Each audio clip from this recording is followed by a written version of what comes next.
আহ্বান জানাচ্ছি। ইনফ্যাক্ট উনি ওখানে বসেই কথা বলবেন, জনাব মির্জা ফখরুল ইসলাম আলমগীর, মহাসচিব বাংলাদেশ জাতীয়তাবাদী দল। মোনা সম্পর্কে নতুন করে অতিরিক্ত কিছু বলার কোনো প্রয়োজন নেই। বাংলাদেশে এই রাজনীতির যে লড়াইটা হয়েছে, তার যেভাবে উনি লড়াই করেছেন, আমরা তার কাছে এই জাতি অনেক দিন ঋণী থাকবে, ভবিষ্যতে ঋণী থাকবে। আমি যেটা মনে করি একটা অত্যন্ত জরুরি একটা আলোচনা হচ্ছে, ভীষণ জরুরি। সে আলোচনাটা যদি আমি অংশগ্রহণ করতে পারতাম পুরো সময় এবং সকলের বক্তব্য শুনতে পারতাম, তাহলে আমি সবচেয়ে উপকৃত হতাম। দুর্ভাগ্য আমার যে আমি পুরো সময়টা হয়তো থাকতে পারবো। তারপরেও আমি আন্তরিকভাবে ধন্যবাদ জানাতে চাই ফোরাম ফর বাংলাদেশ স্টাডিজকে, যে তারা আজকে একটা অত্যন্ত এই মুহূর্তে বাংলাদেশের জন্য একটা অত্যন্ত গুরুত্বপূর্ণ একটা সংলাপের আয়োজন করেছেন। আমি সেই জন্য তাদেরকে ধন্যবাদ জানাচ্ছি।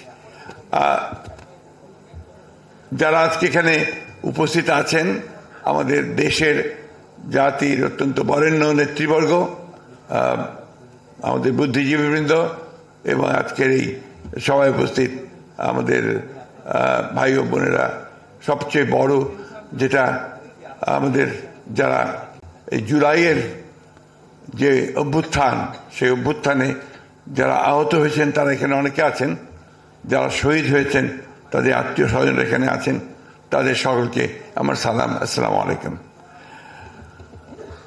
বিষয়টা এতই গুরুত্বপূর্ণ যে আমি আসলে এত স্বল্প সময়ের মধ্যে এটা আমার কথাগুলো বলা, সেই সঙ্গে অন্যদের কথাগুলো শোনা, এটা বোধহয় আমার পক্ষে সম্ভব হচ্ছে না। সেই জন্য আমার নিজেরই আমি অত্যন্ত দুঃখিত বোধ করছি। বাংলাদেশ একটা অত্যন্ত সবচেয়ে জটিল একটা রাজনৈতিক সময়ের মধ্যে দিয়ে যাচ্ছে। এই সময়টার মধ্যে আমাদের যে কাজটা আমাদের উপর পড়েছে, সে কাজটা হচ্ছে যে ভবিষ্যতের বাংলাদেশকে আমরা যেন আমাদের স্বপ্নের মতো করে দেখতে পারি, সেই বিষয়টাকে কতটা স্থির করা যায়, নির্ধারণ করা যায়। আজকে যে প্রশ্নগুলো সামনে এসছে, আমি খুব সংক্ষেপে চলে আসছি সামনের দিকেই। সে প্রশ্ন এসছে যে আপনার ঐক্য, এরা যেটা নির্ধারণ করেছেন সংস্কার, নির্বাচন। আজকে 53 বছর পরে, এটা আমাদের দুর্ভাগ্য জাতিগতভাবে যে 53 বছর পরে আজকে আমাদেরকে এই বিষয়গুলো নিয়ে আলোচনা করতে হচ্ছে। আমাদের খুব ভালো হতো যদি আমরা প্রথম থেকেই এই বিষয়গুলো নিয়ে কাজ করে একটা জায়গায় এসে পৌঁছতে পারতাম। আমরা এই ফ্যাসিবাদের বিরুদ্ধে 1912 সাল থেকে আমি আমাদের দল থেকে বলতে পারি, যারা রাজনৈতিক নেতৃবর্গ আছেন, আমরা কিন্তু সংগ্রাম শুরু করেছি, তাদের বিরুদ্ধে আমরা অবস্থান নিয়েছি।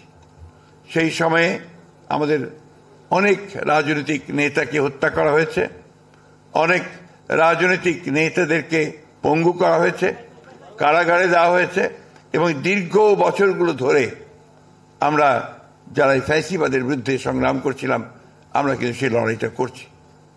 আমার দলের কথা আমি বলতে পারি, যেটা আমার বলা উচিত বলে আমি মনে করি, সেটা হচ্ছে আমাদের দলেই আমার 60 লক্ষ মানুষের বিরুদ্ধে মিথ্যে মামলা রয়েছে।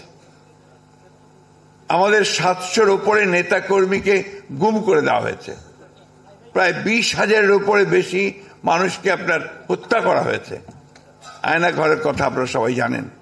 ফাঁসি দেওয়া হয়েছে বিশিষ্ট রাজনৈতিক নেতৃবর্গকে। এই একটা অবস্থার প্রেক্ষিতে আমরা কিন্তু কখনো থেমে থাকিনি। আজকে যে কথাটা হচ্ছে সোচ্চার হওয়া, সেই সোচ্চার আমরা প্রথম থেকে থাকার চেষ্টা করেছি। তখন আমরা অনেককে আমাদের সাথে পাইনি, এখন আমরা তাদেরকে সামনে দেখছি, আমাদের খুব ভালো লাগছে, আমরা আরো বেশি অনুপ্রাণিত বোধ করছি। সংস্কার ব্যাপারটা আমরা অত্যন্ত আন্তরিক।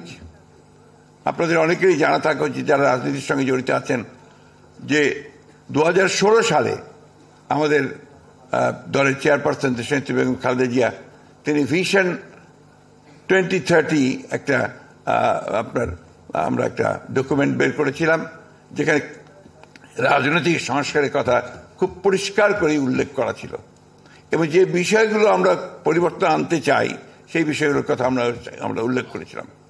সেখানেই আজকে যে বিষয়গুলো একদম সামনে চলে এসছে, যে আপনার প্রধানমন্ত্রী এবং প্রেসিডেন্টের যে ক্ষমতা, তার ভারসাম্য রক্ষা করা, এক ব্যক্তি যেন দুইবার আসতে না পারেন প্রধানমন্ত্রী হিসেবে সে বিষয়টাকে নিশ্চিত করা, এবং একই সঙ্গে আপনার যে 2 কক্ষ বিশিষ্ট পার্লামেন্ট, এটা কিন্তু তখনই অর্থাৎ 2016 সালেই আমরা কিন্তু এই বক্তব্যটা নিয়ে এসেছিলাম। আমরা এটা আলোচনার জন্য দিয়েছিলাম, জনগণের সামনে পেশ করেছিলাম। পরবর্তীতে 2022 সালে আমি তখন জেলে চলে গেলাম, আমরা বেশ অনেকেই জেলে গেলাম। সে আপনাদের মনে থাকার কথা, গোলাপবাগে একটা জনসভার মধ্যে দিয়ে আমরা প্রথমে 10 দফা এবং পরে সমস্ত রাজনৈতিক দলগুলো আপনারা সেটাকে সমর্থন করেন। পরে সমস্ত রাজনৈতিক দলগুলোর সঙ্গে যারা ফ্যাসিবাদের বিরুদ্ধে আমরা আন্দোলন করছিলাম, তারা আমরা কিন্তু একসাথে আলোচনার মাধ্যমে আমরা 31 দফা আমরা একটা কর্মসূচি, সংস্কারের কর্মসূচি আমরা নির্ধারণ করি। এখানে মান্না আছেন, জুনায়েদ সাকি আছেন, আমার অন্যান্য রাজনৈতিক বন্ধুরা আছেন, তাদের সঙ্গে আলোচনা করেই দীর্ঘ 2 বছর আমরা এটার উপর আলোচনা করেছি। আমাদের যারা প্রখ্যাত এই বিষয়গুলোতে আপনার বিশেষজ্ঞ, তাদের সঙ্গে কথা বলা হয়েছে, বারবার বসেছি। ডক্টর আলী রিয়াজ আছেন, তার সঙ্গেও কথা হয়েছে, অনেকের সঙ্গেই তখন আমরা এই কথাগুলো বলেছি, আলোচনা করে নির্ধারণ করেছি। সুতরাং সংস্কার পক্ষে আমরা কিন্তু প্রথম থেকে। দুর্ভাগ্য আমাদের এখন কিছু কিছু বক্তব্য আসছে যে বিএনপি সংস্কার চায় না, নির্বাচন চায়। এই কথাটা সঠিক নয়। আমরা বারবার করে বলছি যে আমরা প্রয়োজনীয় সংস্কারটাকে শেষ করতে, ন্যূনতম যে সংস্কার প্রয়োজন একটা নির্বাচন করার জন্য, গ্রহণযোগ্য নির্বাচন করার জন্য, সেই সংস্কারটুকু করে আমরা নির্বাচনে যেতে চাই। আমরা নির্বাচনের কথা বলছি কেন? এ কথা ডক্টর রিয়াজ বলেছেন, সবাই বলছেন, আর এটা বাস্তব যে গণতান্ত্রিক একটা ব্যবস্থায় যাওয়ার জন্য নির্বাচন হচ্ছে প্রধান ফটক, প্রধান দরজা, গেটওয়ে টু ডেমোক্রেসি। আমার কাছে মনে হয় যে আমাদের প্রধান সমস্যাটা কোথায়? আমাদের প্রধান সমস্যা যে এই দেশে গণতান্ত্রিক চর্চাই হয়নি, এখানে সংস্কৃতি গড়ে ওঠেনি। একটা যে কথাটা বারবার এসছে যে এখানে একটা ডেমোক্রেটিক কালচার যদি না থাকে, তাহলে আপনি সেই ডেমোক্রেসিকে বারবার বলতে হচ্ছে আমাদেরকে এটা করতে হবে, এটা করতে হবে, এটা ডেমোক্রেসি, এটা এইভাবে যেতে হবে। এই জিনিসগুলো কিন্তু আপনার একটা চর্চা ছাড়া, বারবার প্র্যাকটিস করা ছাড়া কিন্তু সেটা গড়ে উঠবে না। ইম্পোজ করে কোনো কিছু করা সম্ভব হবে না। আপনি যেমন আমি বলি, কেয়ারটেকার গভর্নমেন্ট সিস্টেম, আমরা 3টে ইলেকশন করেছি। এই 3টে ইলেকশন, প্রত্যেকটি ইলেকশন কিন্তু একটা চেয়ে আরেকটা ভালো হয়েছে এবং গ্রহণযোগ্য হয়েছে। অর্থাৎ কেয়ারটেকার সিস্টেম আপনার মানুষ গ্রহণ করেছে এবং তারা সেটাকে অত্যন্ত জরুরি মনে করেছে, এটা মানুষের কাছে। একইভাবে আমরা যদি প্রেসিডেন্সিয়াল ফর্ম অফ গভর্নমেন্টে চলে যেতাম বা অন্য কিছু দিতাম, সেটা ওই মুহূর্তে কিন্তু জনগণ সেইভাবে গ্রহণ করতো না, আমার কাছে মনে হয়েছে। আমি আপনার তাত্ত্বিক নই, আমি কোনো আপনার রাজনীতি কোনো বিশেষজ্ঞ নই, আমি একেবারে মাঠ কর্মী একজন।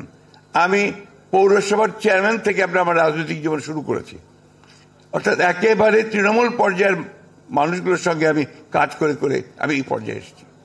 আমার যেটা ধারণা যে আপনি জনগণকে বাদ দিয়ে কোনো কিছু করা সম্ভব হবে না, আপনার জনগণকেই তৈরি করতে হবে আপনাকে। অর্থাৎ আমরা আজকে যে প্রক্রিয়া চলছে আমি স্বাগত জানাই, কিন্তু আমি একটা অনুরোধ করব, আজকে যারা কমিশনগুলোতে আছেন তারা জনগণের সঙ্গে ইন্টারাক্ট করার ব্যবস্থাটা রাখবেন। ডক্টর রিয়াজ বলেছে যে তাদের কাছে 1 লক্ষের ওপরে বিভিন্ন প্রস্তাব এসছে, খুব ভালো কথা। এট দি সেম টাইম আমি যেটা মনে করি যে তারা যদি, আমি শুনেছি যে তারা তাদের প্রস্তাবটাকে তৈরি করে গভর্নমেন্টের হাতে দেবেন এবং গভর্নমেন্ট তখন আপনার পলিটিক্যাল পার্টিগুলোর সঙ্গে বসবেন।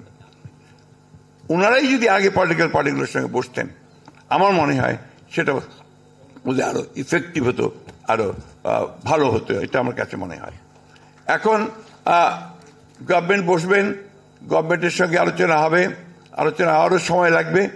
যত বেশি সময় যাবে আমার কাছে মনে হয়, আমাদের কাছে মনে হয় যে সমস্যাগুলো তত, আসল জায়গায় তো প্রবলেম তো অন্য জায়গায়। আপনি এগুলো ইমপ্লিমেন্ট করবেন কাদের দিয়ে? আপনার প্রশাসন, ইয়োর গভর্নমেন্ট মেশিনারি, সেই গভর্নমেন্ট মেশিনারি তো পুরোপুরি ভাবে এখনো ফ্যাসিবাদের আপনার মধ্যে আছে, এতটুকু পরিবর্তন হয়নি।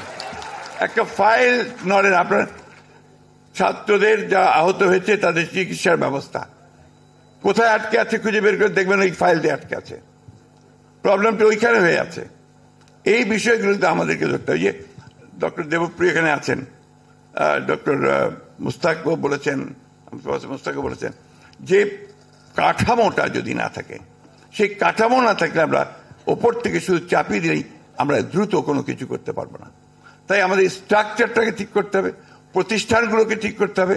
সেই প্রতিষ্ঠানগুলোকে যদি আমরা গণতন্ত্রের উপযোগী করে গড়ে তুলতে পারি, তাহলেই আমরা গণতন্ত্রকে সফল করতে পারবো। মন মানসিকতাটা খুব বড় জিনিস, মাইন্ডসেট।